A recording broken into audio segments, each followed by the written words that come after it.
Hi friends, అందరికీ నమస్కారం అండి. తెలంగాణ రాష్ట్ర వ్యాప్తంగా ఉన్నటువంటి రైతులకు సంబంధించి ప్రభుత్వం నుంచి ఇప్పుడిప్పుడే ఇంపార్టెంట్ ఫ్లాష్ అప్డేట్ అయితే రావడం జరిగిందండి.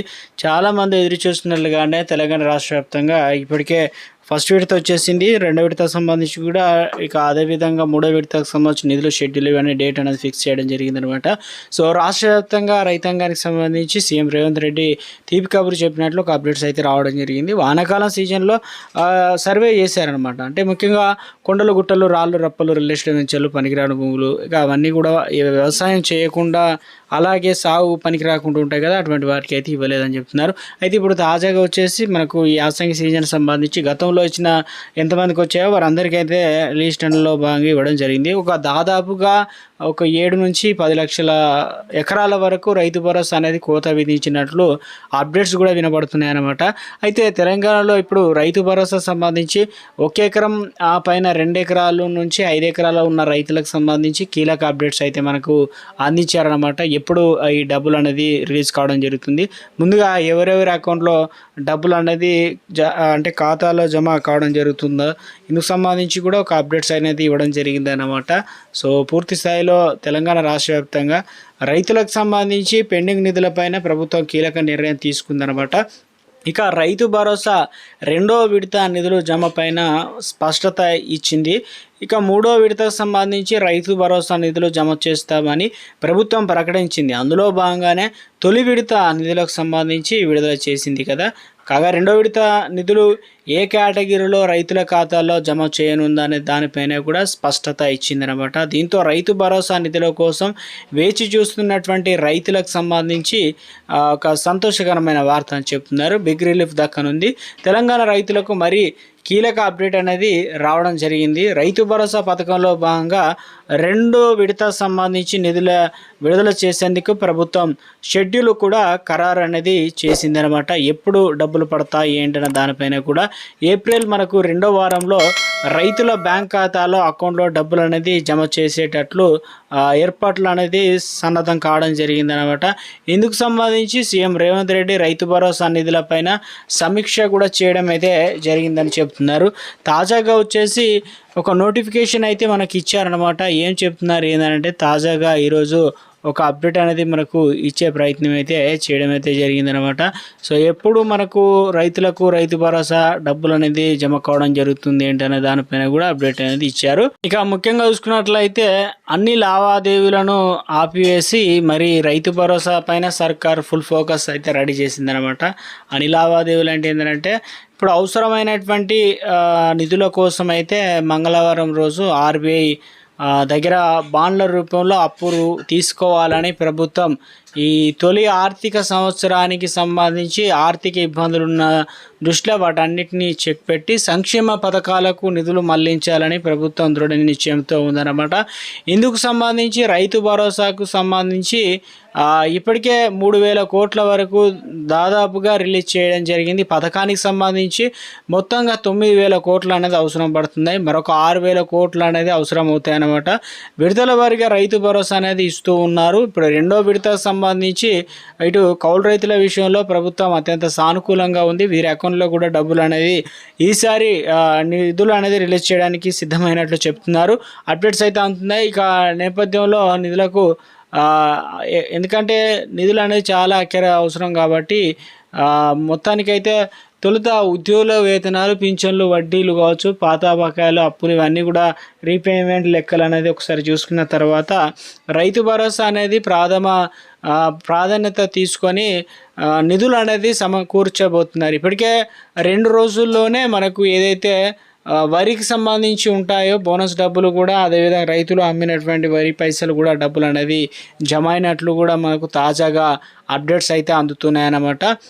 ఇక మొత్తం మీద మనకు తెలంగాణ రాష్ట్ర వ్యాప్తంగా ఈ నెల మనకు రైతు భరోసా అనేది ఇవ్వడానికి అన్ని ఏర్పాట్లు అయితే చేశారు.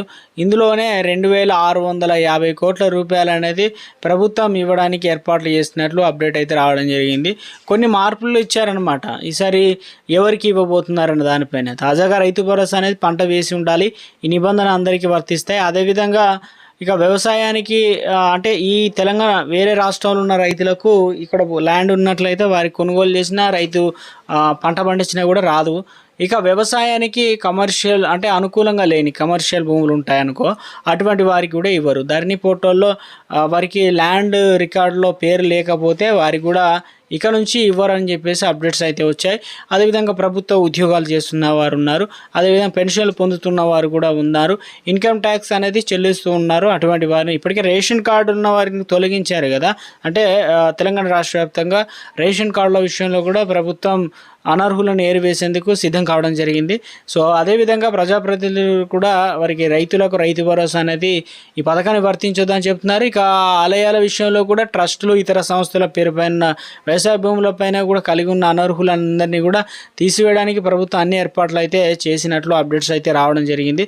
ఎందుకంటే తెలంగాణ రాష్ట్ర వ్యాప్తంగా చాలామంది అనర్హులుగా ఉన్నారనమాట. సో ఇప్పుడు వానాకాలం సీజన్లో అత్యంత పకడ్బందీగా రైతు భరోసాకు సంబంధించి కొత్త మార్గదర్శకాల ప్రకారం వారికి రైతు భరోసా అనేది ఇవ్వడానికి అన్ని ఏర్పాట్లు చేసినట్టు చెప్తున్నారు. ఇక ఇప్పటి తెలంగాణ రాష్ట్ర వ్యాప్తంగా మనకు 15 తారీఖు ఉంటుంది కదా, ఆలోపే మనకు రైతు భరోసా అనేది దాదాపు ఇంకొక 3 నుంచి 4 రోజుల్లో అకౌంట్లో రెండో విడత నిధులు అనేది షురూ చేయబోతున్నట్లు సోషల్ మీడియాలో అప్డేట్స్ కూడా అందుతున్నాయి అన్నమాట. ఇక మరొకటి తెలంగాణ రాష్ట్ర వ్యాప్తంగా రైతులకు సంబంధించి యూరియా యాప్ ఏదైతే సేవల విస్తరణ అన్నమాట. అంటే కొన్ని జిల్లాల్లో ఇప్పటికే అది విజయవంతం కావడం రాష్ట్ర వ్యాప్తంగా యూరియా బస్తాల యాప్ ద్వారా సరఫరా చేసిన వ్యవసాయ శాఖ ఇకపైన నానో యూరియా సీసాలను సైతం ఇచ్చేందుకు సన్నాహాలు చేస్తుంది. అంటే ఒక సీసాలాగా అప్పుడు యూరియా బస్తాలాగా కాకుండా ఆ లిక్విడ్లో బస్తాలు ఎంత అయితే ఉందో దానికి సమానంగా ఉండే లిక్విడ్ అయితే ఉంటుంది. అటువంటిది కూడా త్వరలోనే ఇవ్వబోతున్నారు, మార్పులు చేయబోతున్నారు. యూరియా పంపిణీకి సంబంధించి సులభంగా పారదర్శకత నిర్వహించేందుకు డిసెంబర్లో యూరియా యాప్ను ప్రభుత్వం ప్రారంభించి రాష్ట్రంలో నానో యూరియా ఎరువుల వాడకం పెరుగుతుంది కాబట్టి యాసంగి 4.5 లక్షల మంది రైతులకు 10 లక్షలకు నానో యూరియా సీసాలు కొన్నారు కాబట్టి ఇప్పటివరకు కూడా యూరియా అమ్మకాలు ఇదే అత్యధికంగా ఉండడంతో హ్యాండ్ స్ప్రేయర్లు పంపిణీ సైతం చేయబోతున్నారన్నమాట. సో ఇవన్నీ కూడా మొత్తానికి తెలంగాణ రాష్ట్ర వ్యాప్తంగా రైతులకు సంబంధించి రైతు భరోసా అనేది ఇవ్వడానికి అన్ని ఏర్పాట్లు చేసిన తరుణంలో కొన్ని మార్పులు అయితే చేస్తూ ఉన్నారన్నమాట. ఇక మరొకటి చేశారు, తెలంగాణ రాష్ట్ర వ్యాప్తంగా ఎవరైతే సాగు చేస్తున్నారో వారందరికీ గుర్తించడం జరుగుతుందని చెప్తున్నారు.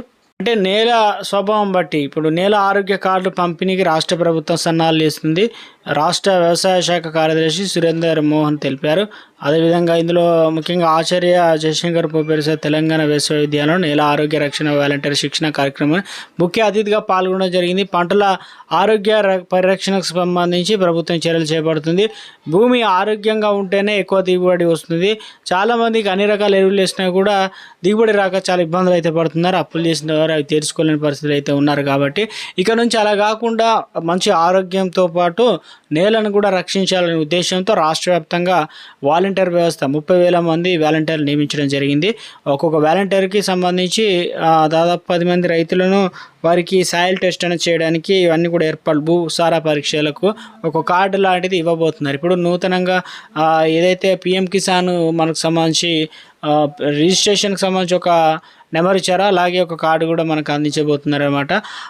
ఈ బాధ్యతలతో పాటు ఇక ఎవరు నిజంగా సాగు చేస్తున్నారా లేదా అనేది ఇక వాలంటీర్ చేతిలో కూడా ఉండబోతుంది. ఇక తెలంగాణ రాష్ట్ర వ్యాప్తంగా ముఖ్యంగా రైతు భరోసా ఇవ్వాలా లేదని కూడా త్వరలోనే బాధ్యత కూడా ఇచ్చే అవకాశాలు అయితే ఉన్నట్లు అప్డేట్స్ అయితే అవుతాయి. సో మొత్తం మీద తెలంగాణ రాష్ట్ర వ్యాప్తంగా ఇప్పుడు నెక్స్ట్ వచ్చేటువంటి వానాకాలం సీజన్ సంబంధించి ప్రభుత్వం శాటిలైట్ మ్యాపింగ్ సర్వే, అదేవిధంగా క్షేత్రస్థాయిలో ఖచ్చితత్వంతో కూడా పరిశీలన ఇవన్నీ కూడా ప్రామాణికంగా తీసుకోబోతున్నారు. సో మొత్తానికి ఒక లేటెస్ట్ అప్డేట్ అయితే రావడం జరిగిందండి.